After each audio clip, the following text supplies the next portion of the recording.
الحمد لله نحمده ونستعينه ونستغفره ونؤمن به ونتوكل عليه ونعوذ بالله من شرور أنفسنا ومن سيئات أعمالنا من يهده الله فلا مضل له ومن يضلله فلا هادي له ونشهد أن لا إله إلا الله وحده لا شريك له ونشهد أن سيدنا ومولانا محمدا عبده ورسوله وبارك وسلم تسليما كثيرا أما بعد فأعوذ بالله من الشيطان الرجيم بسم الله الرحمن الرحيم والعصر إن الإنسان لفي خسر إلا الذين آمنوا وعملوا الصالحات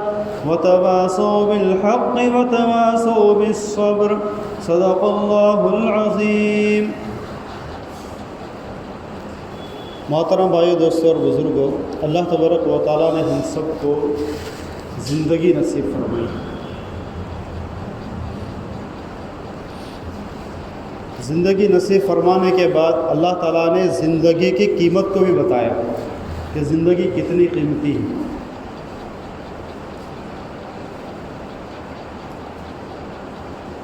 حالانکہ جو زندگی ہے وہ برف کی مانند ہے، صبح شام رات اور دن بن کر یہ پگھلتی جا رہی ہے اور برف سے زیادہ تیزی کے ساتھ پگھل رہی ہے. ہر انسان اپنے بارے میں سوچے تو اس کو ایسا محسوس ہوگا کہ ابھی تو ہم بچے تھے، اسکول جایا کرتے تھے، ابھی تو ہماری شادی بھی نہیں ہوئی تھی، ابھی تو ہمارا پہلا بچہ دوسرا بچہ ہوا تھا، اور آج انسان دادا اور نانا بن گیا ہے اور قبر کے اندر پاؤں لٹک چکے ہیں. زندگی اتنی تیزی کے ساتھ جا رہی ہے، اس سے اللہ تبارک و تعالیٰ نے انسان کو چوکنا کرنے کے لیے قسمیں کھائی اور قسمیں کھا کر فرمایا کہ تم کو جو زندگی ملی ہے یہ زندگی بڑی قیمتی زندگی ہے. اس لیے قرآن کریم کے اندر اللہ تعالیٰ نے بہت ساری قسمیں کھائی ہے. ہم سنتے ہیں والشمس وضحاها والقمر اذا تلاها والنهار اذا جلاها والليل اذا يغشاها. سورج کی قسم، چاند کی قسم، دن کی قسم، رات کی قسم، والضحى چاشت کے وقت کی قسم، والنجم ستارے کی قسم. سورج، چاند، رات، دن، والفجر فجر کی قسم، فجر. یہ ساری چیزیں کیا ہے؟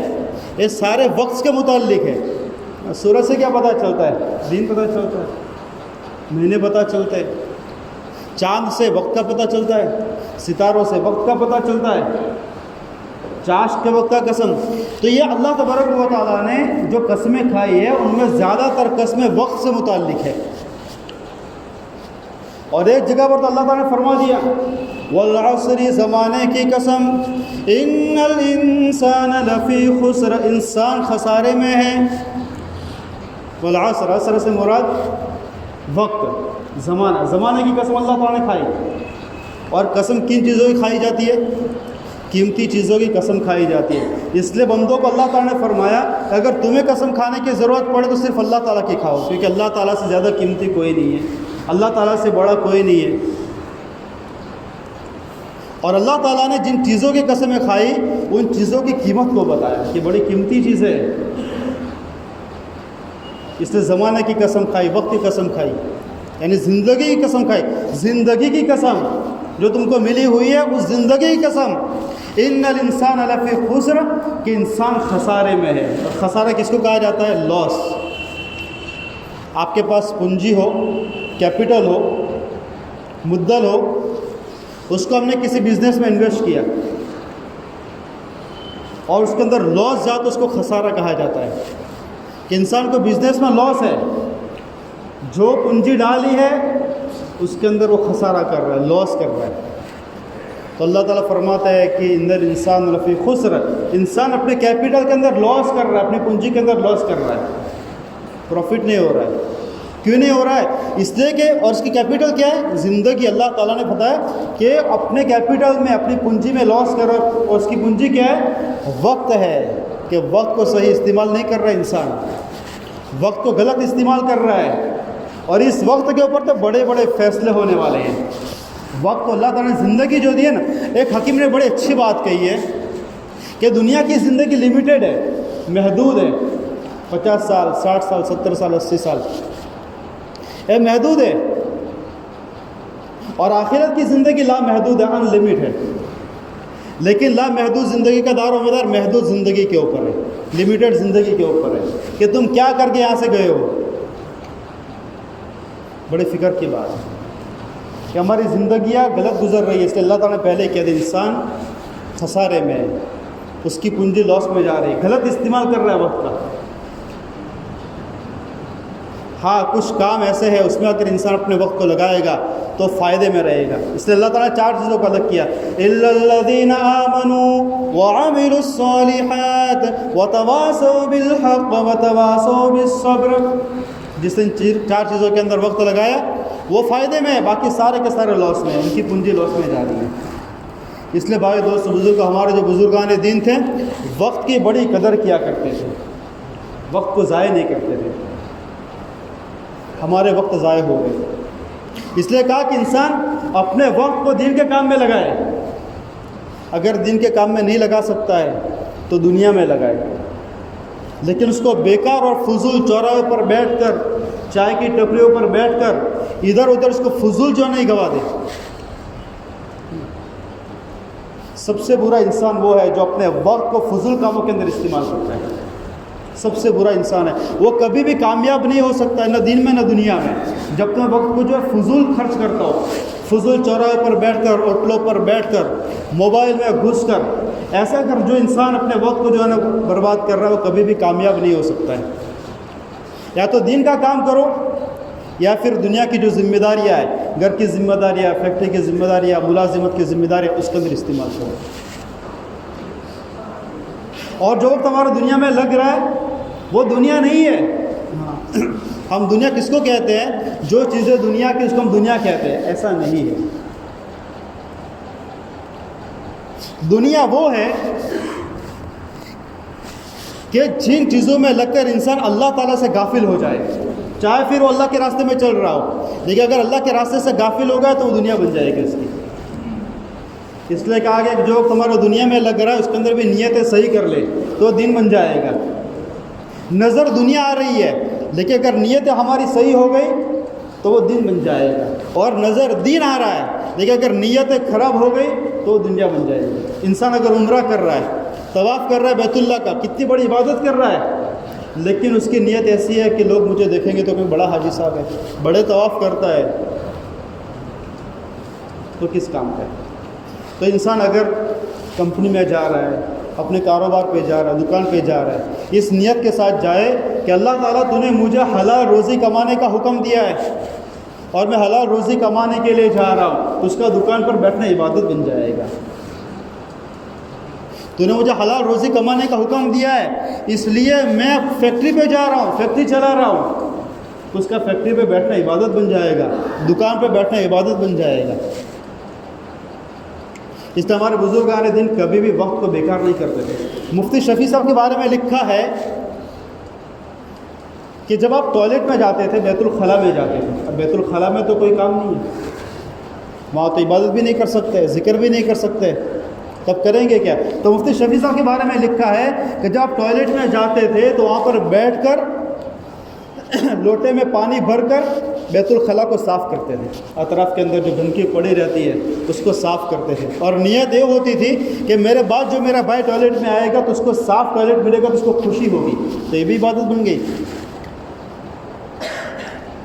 اور ایک مسئلہ ہے خاص کر کے مسجدوں کے ٹوائلٹ کے اندر، مدرسوں کے ٹوائلٹ کے اندر یہ ہوتا ہے، اور انسان اس کو گناہ بھی نہیں سمجھتا ہے۔ مفتی شفیع صاحب نے لکھا ہے کہ ٹوائلٹ کو گندا چھوڑ کر آنا، یعنی ٹوائلٹ میں گئے اور اس کو گندا چھوڑ کر آئے، پانی برابر سے نہیں ڈالا، ایک گناہ ہے، کبیرہ ہے۔ ہمارا ذہن اس طرف نہیں ہے، ہم ٹوائلٹ میں جائیں تو ٹوائلٹ کو صاف کر کے آئے، برابر پانی ڈال کر آئے۔ تاکہ ہمارے بعد جو بھائی آئے گا اس کو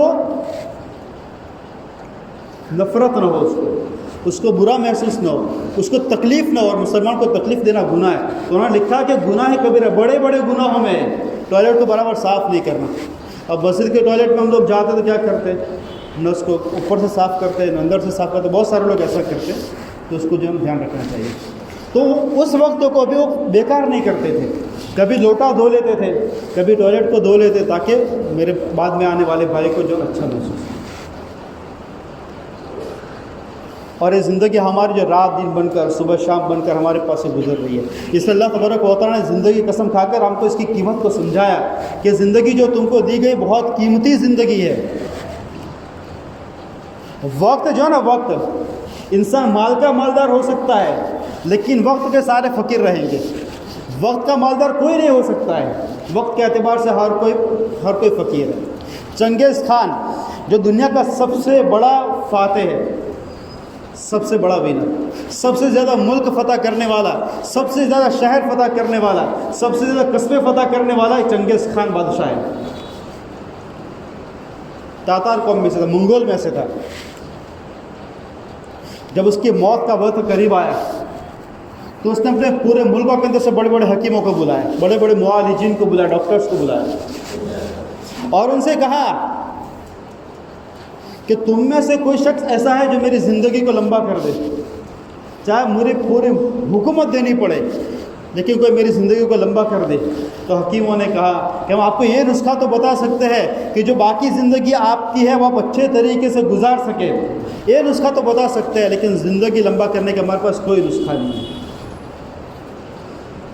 فَإِذَا جَاءَ أَجَلُهُمْ لَا يَسْتَأْخِرُونَ سَاعَةً وَلَا يَسْتَقْدِمُونَ۔ اللہ تعالیٰ فرماتے ہیں کہ جب انسان کی موت کا وقت قریب آ جائے تو پھر نہ وہ ایک لمحے کے لیے دیر کر سکتا ہے نہ جلدی کر سکتا ہے۔ کوئی جائے کہ میں جلدی مر جاؤں تو جلدی بھی نہیں ہو سکتا ہے، اور ایک لمحے کی مہلت بھی نہیں ہے۔ تو انہوں نے کہا کہ ہمارے پاس یہ نسخہ تو ہے، باقی زندگی آپ کیسے اچھے طریقے سے گزار سکتے ہیں، لیکن لمبی زندگی کا کوئی نسخہ نہیں ہے۔ اس لیے انسان مال کا مالدار ہو سکتا ہے، دنیا کی پراپرٹی بسا سکتا ہے، لیکن وقت کو کوئی جمع نہیں کر سکتا ہے، کوئی سیو نہیں کر سکتا ہے۔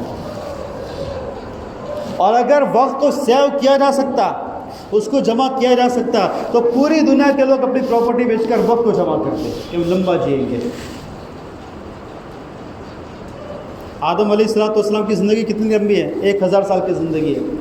جب عالم ارواح کے اندر اللہ تبارک و تعالیٰ نے سارے لوگوں کو جمع کیا تو آدم علیہ السلام کی نظر ایک چمکیلے چہرے پر پڑی، چمکیلا چہرہ، خوبصورت چہرہ۔ تو اللہ تعالیٰ سے پوچھا کہ اللہ، یہ میرے اولاد کے اندر یہ کون ہے؟ تو کہا کہ ادریس علیہ السلام ہے۔ ادریس علیہ السلام۔ تو کہا کہ ان کی عمر کتنی ہے؟ تو اللہ تعالیٰ نے فرمایا کہ ان کی عمر 40 سال ہے۔ کہا اتنی چھوٹی عمر ہے، اتنا میرا بیٹا حسین خوبصورت ادریس علیہ السلام، جنہوں نے سب سے پہلے درزی کا کام کیا ادریس علیہ السلام نے، کپڑے سب سے پہلے جو سلے ادریس علیہ السلام سے۔ تو کہا کہ اتنا بہترین میرا بیٹا، اور ان کی عمر اتنی چھوٹی، خالی 40 سال، میری 1000 سال اور ان کی خالی 40 سال۔ تو کہا کہ میری عمر میں سے 60 سال ان کو دے دیے جائے، میری اتنی لمبی عمر ہے 1000 سال، 60 سال ان کو دے دیے جائیں۔ تو اللہ تبارک و تعالیٰ نے آدم علیہ السلام کے 1000 سال کی عمر میں سے 60 سال ادریس علیہ السلام کو دیے، اور ادریس علیہ السلام کی عمر جو ہے نا 100 سال ہو گئی۔ تو جب 940 سال ہو گئے آدم علیہ السلام کے، تو فرشتہ آ گیا کام کرنے کے لیے، ملک الموت۔ تو آدم علیہ السلام نے پوچھا کہ اب کیوں آئے؟ کہا کہ آپ کا تو وقت ہو گیا۔ کہا کہ ابھی تو 940 سال ہی ہوئے، ابھی تو 60 سال باقی ہے۔ کہا کہ آپ نے 60 سال تو ادریس علیہ السلام کو دے دیے تھے۔ تو 1000 سال عمر بھی آدم علیہ السلام کو کم لگی کہ ابھی تو 940 سال ہی ہوئے، ابھی تو 60 سال باقی ہے میرے۔ تو وقت کا کوئی جو ہے نا امیر نہیں ہو سکتا، وقت ہم سارے کے سارے فقیر رہیں گے۔ شیرشاہ سوری، ہاں نام یاد آ گیا شیرشاہ سوری کا، اتنا بڑا بادشاہ، واحد ایک بادشاہ جس نے مغل بادشاہوں کو جو ہے شکست دی، ہمایوں کو شکست دی تھی اس نے، شیرشاہ سوری نے۔ اور دلی پر حملہ کیا شیرشاہ سوری نے، اپنی عمر کے 60 سال، ان کی عمر کے 60 سال گزر گئے تھے، 60ویں سال کے اندر جو ہے حملہ کیا۔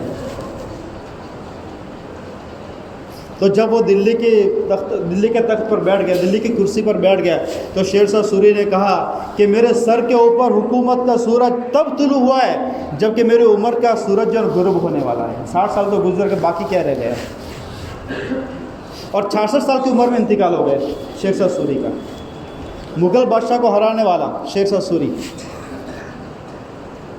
تو کہنے کا مطلب یہ بھائی دوست بزرگوں کہ اللہ تعالیٰ جو زندگی دی ہے نا، زندگی بہت قیمتی زندگی ہے، اور اللہ تعالیٰ نے اس کی قسم کھا کر ہم کو اس کی قیمت سمجھائی، اور فرمایا ان الانسان لفی خسر، انسان خسارے میں، وہ لاس کر رہا ہے زندگی کے اعتبار سے۔ اے زندگی جس کام کے لیے دی گئی، انسان اس زندگی کو اس کام کے لیے نہیں لگا رہا ہے، غلط چیزوں پر لگا رہا ہے، غلط طریقوں پر لگا رہا ہے، غلط کاموں کے اندر لگا رہا ہے، اور کتنی زندگی ہماری گزر گئی، مختصر زندگی ہمارے پاس باقی ہے۔ اور یہ زندگی جو ہے نا فلیکسیبل ہے، یہ زندگی جو ہے یہ فلیکسیبل ہے۔ کیسے فلیکسیبل ہے؟ ایک انسان اگر بیکار ہوگا نا، اس کا وقت بہت فاسٹ چلا جاتا ہے، بیکار انسان کا وقت بہت فاسٹ چلا جاتا ہے، اور اگر انسان کوئی کام کرنا چاہے اس کے اندر تو بہت بڑے بڑے کام بھی انجام دے سکتا ہے۔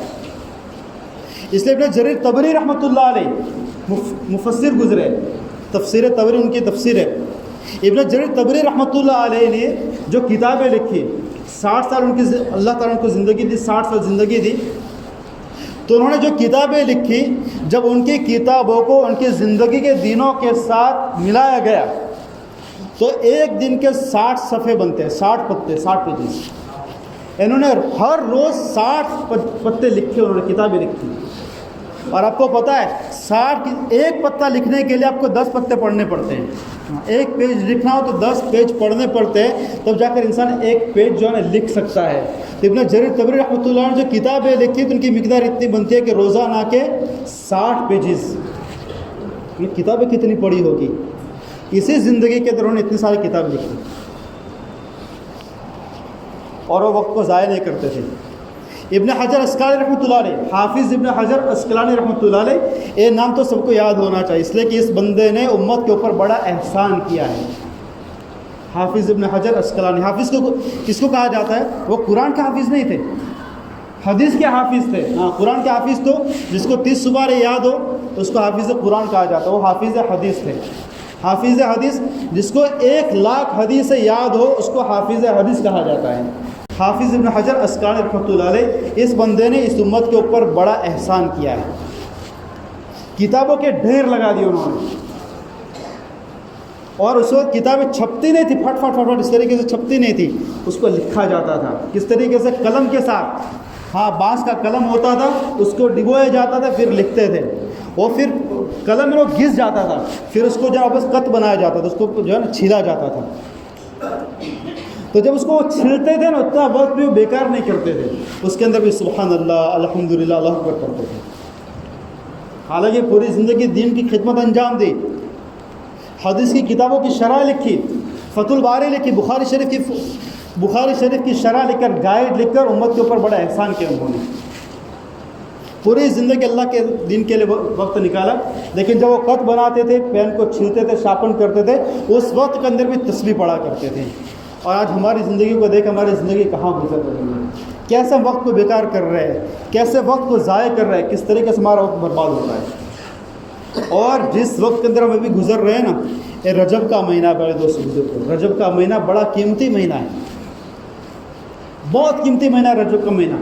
حدیث پاک کے اندر آتا ہے رجب شہر اللہ، رجب اللہ تعالیٰ کا مہینہ ہے، اور شعبان شہری، اور شعبان میرا مہینہ، ہمارے نبی نے فرمایا شعبان میرا مہینہ ہے، وہ رمضان و شہر و امت، اور رمضان میرے امت کا مہینہ ہے۔ ہمارے نبی صلی اللہ علیہ وسلم جب رمضان کا چاند دیکھتے دعا پڑھتے تھے نا، سب کو دعا یاد ہے، اللہ بارک لنا فی رجب و شعبان وبلغنا رمضان، اے اللہ تو رجب کے مہینے میں، شعبان کے مہینے میں برکت نصیب فرما۔ شعبان کی پہلا چاند دیکھا اور روزہ رکھا، 3 سال روزے رکھنے کا ثواب ہے۔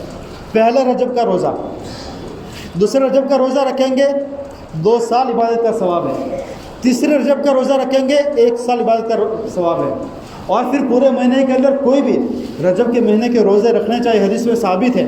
آپ صلی اللہ علیہ وسلم رمضان کے بعد سب سے زیادہ روزے شعبان کے رکھتے تھے، اور شعبان کے بعد سب سے زیادہ روزے رجب کے رکھتے تھے، یعنی رجب سے ہی رمضان کی تیاری شروع۔ اس لیے ہمارے محققین نے فرمایا کہ انسان رجب کے اندر بیج بوتا ہے اور شعبان کے اندر اس کو پانی ڈالتا ہے، اور رمضان کے اندر رحمت کی فصل کاٹتا ہے۔ اگر کوئی انسان رجب کے مہینے کے اندر اگر بیج نہیں بوئے گا اور شعبان کے اندر اپنے آنکھوں سے پانی نکال کر اس کی آبیاری نہیں کرے گا تو رمضان کی رحمتوں کو کیسے کاٹ سکتا ہے وہ؟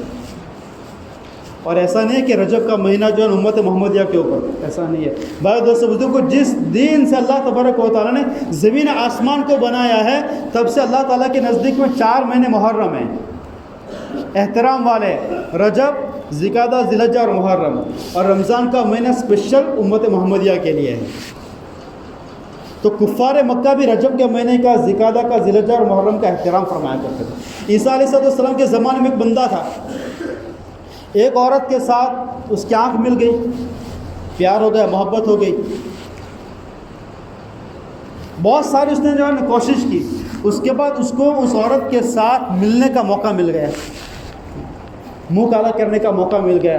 وہ جانے لگا، رات کے ٹائم پہ دیکھا کہ مسلمان اپنی چھتوں پر چڑھے ہوئے وہ جو چاند دیکھ رہے، مسلمان اپنی چھتوں پر چڑھ کر چاند دیکھ رہے۔ اس نے پوچھا کہ مسلمان کس چیز کا چاند دیکھ رہے؟ تو کہا کہ تو رجب کا چاند دیکھ رہے۔ اس نے کہا رجب کا مہینہ شروع ہو گیا۔